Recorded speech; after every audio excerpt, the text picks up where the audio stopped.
Their bones were dissolving inside their bodies. And the company already knew it.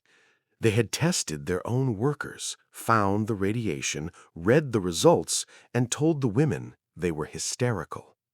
That word again, hysterical.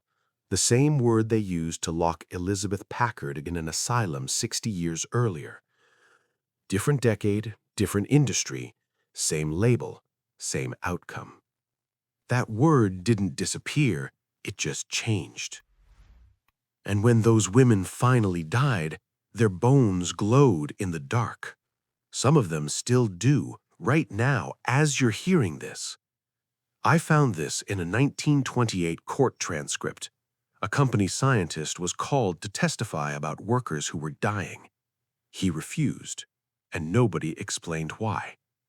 The company had a name, U.S. Radium Corporation. The city was Orange, New Jersey, and the women, they called them the Radium Girls. In 1917, the military needed watch dials that glowed in the dark, so they hired teenage girls, some as young as 14, and told them the paint was safe. It wasn't. The technique had a name, lip dip paint. You put the brush in your mouth to sharpen the tip, dipped it in radium paint, painted the dial, and repeated hundreds of times a day. The girls didn't know they were swallowing poison. They painted their nails with it on weekends, dusted it on their dresses before dances. Their skin glowed when they went out at night. They called themselves the Ghost Girls. And this is where it gets worse. The chemists in the same building, the men handling the raw radium, wore lead-lined gloves, tongs, lead aprons, sealed containers. The men were protected. The girls were told to put the brushes in their mouths. They knew. By 1924, the women were getting sick. Teeth falling out without warning. Jaws not healing. Bones breaking without force. And the company still said nothing. Their doctors had a word for it, hysterical. But the company didn't just ignore what was happening. They hired a Harvard scientist to prove the women were fine. His name was Dr. Cecil Drinker. He examined the workers, tested their blood, measured the radium in the factory air. And what he found should have shut the factory down. Every single worker showed signs of radium poisoning. Radium in their blood, in their bones, in their breath. The factory was so contaminated that Drinker's instruments couldn't get a clean reading. He submitted his findings, and this is what the company did. They took his report, removed every finding that implicated them, and published the edited version in a medical journal under Drinker's name without his permission. When Drinker found out, he said the results showed such a gruesome state of affairs. He used the word gruesome 3 times in one sentence. They knew. They had the proof in their hands, and they rewrote it. But that's not the part that keeps me up at night. Let me tell you about Grace Fryer. She started at U.S. Radium in 1917. She was 17. By 1925, her teeth were falling out. A dentist pulled one, and a piece of her jawbone came with it. The hole never healed. It couldn't. The bone was dead. She was 25 years old. Her jaw was disintegrating from the inside. Some of the women became so radioactive that their bodies had to be buried in lead-lined coffins, and nobody would help them. Grace went to a lawyer. He refused the case. She went to another, refused. Over 2 years, she contacted dozens of lawyers. Every single one turned her down. Not because her case was weak, because U.S. Radium was too powerful. And this part doesn't make sense. By the time Grace finally found a young lawyer named Raymond Barry willing to take the case and filed suit with 4 other women, she could barely lift her arm to take the oath. Another plaintiff had her entire lower jaw removed. A third was dying. The reports called them unstable, emotional, hysterical.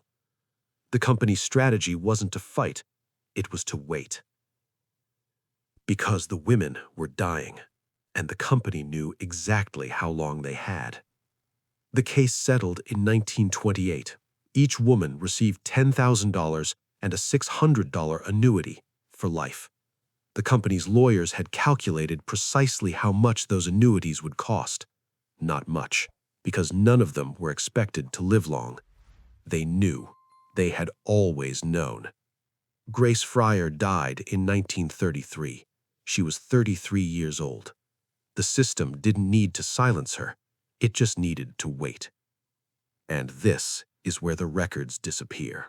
I kept looking for a document that explained all of this. One official account. One moment where someone stopped it. There isn't one. Only fragments. Reports that were edited. Testimonies that never happened.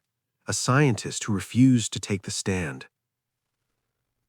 Sometimes I stop and ask myself whether I'm making this into more than it is. Companies in the 1920s didn't have modern safety standards. Maybe U.S. Radium genuinely didn't understand the danger at first. Maybe. But then I found something else.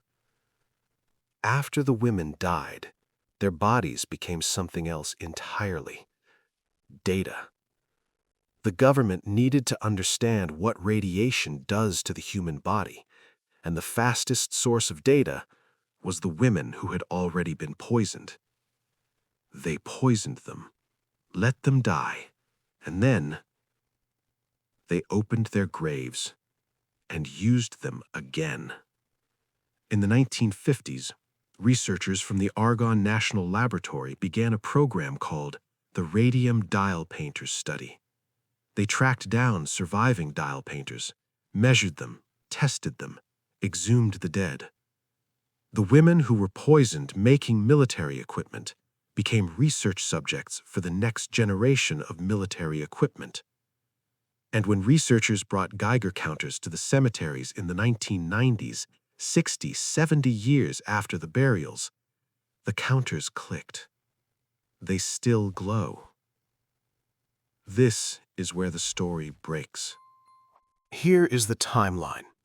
1901. Pierre Curie strapped radium to his arm. It burned a wound that took months to heal. He published the result. 1906. Marie Curie's notebooks were so contaminated they were sealed in lead-lined boxes. They still are, today. You need to sign a liability waiver to read them. 1924. 15 published medical papers documented radium's effects on human tissue. 1917, 3 years later, U.S. Radium hired teenage girls and told them to put the brushes in their mouths. 1924, Harvard report submitted. Company rewrote it. 1925, women's teeth falling out, jaws dissolving. The company called them hysterical. 1927, Grace Fryer finds a lawyer after 2 years of refusals. 1928, case settled, women dying, company pays minimal damages. 1938, Catherine Donahue in Ottawa, Illinois wins her case testifying from her deathbed. 1940, U.S. Radium receives a new government contract to produce luminescent materials for the military, again. 1950s, the government exhumes their bodies for research. The company that poisoned its workers and lied about it in court got a new contract from the same government that watched those women die, and then that government opened their graves. Coincidence or sequence? You decide. The Radium Girls are credited with transforming American labor law. Their case established the precedent that employers are responsible for the health of their workers. It laid the foundation for what would become OSHA. They changed the law after the law refused to protect them. Grace Fryer was 27 when she filed her lawsuit. She could barely hold a pen. She showed up to court knowing she was going to die, and fought anyway, because nobody else was going to. Their bones were dissolving inside their bodies. A century later, they are still glowing. negligence, or a decision. The company that poisoned them received a government contract to make weapons, but across the Atlantic, a different system was erasing people who didn't fit, not with radium, with paperwork, and the children it took were sold at auction to farmers in the most prosperous country in Europe. That story is next.